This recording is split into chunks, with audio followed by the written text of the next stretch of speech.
After 3 years of silence, a letter from my father reached me. I felt overjoyed and truly wanted to open it.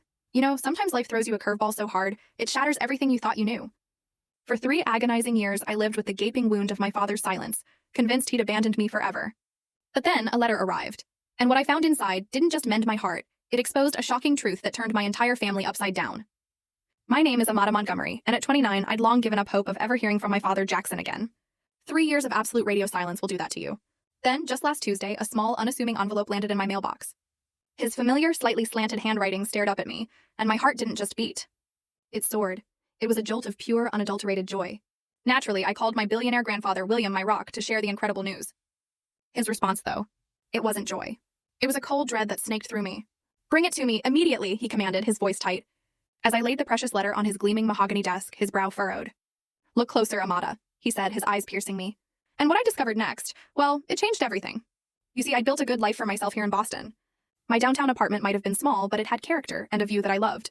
Working as a journalist for one of the major newspapers fulfilled a lifelong dream, uncovering truth, telling important stories. I'd earned respect, especially for digging into financial crimes and corporate fraud. The irony that my career path was deeply rooted in my own family drama wasn't lost on me. Grandpa William raised me since I was 12.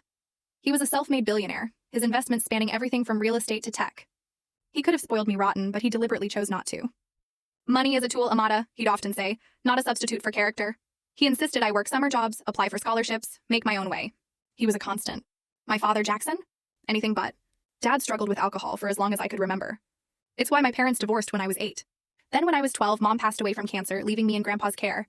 Dad would drift in and out of my life during those years, sometimes vanishing for months, only to reappear with grand promises and ambitious, doomed plans. The relationship between my father and grandfather was always a tightrope walk. Dad resented Grandpa's success, claiming it cast a shadow he could never escape.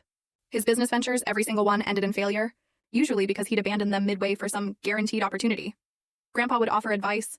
Dad would ignore it and then, inevitably, ask for money when things fell apart. "I built everything from nothing," Grandpa would say, his voice laced with frustration. "Jackson simply refuses to put in the work." The final blow, the full story video added in below,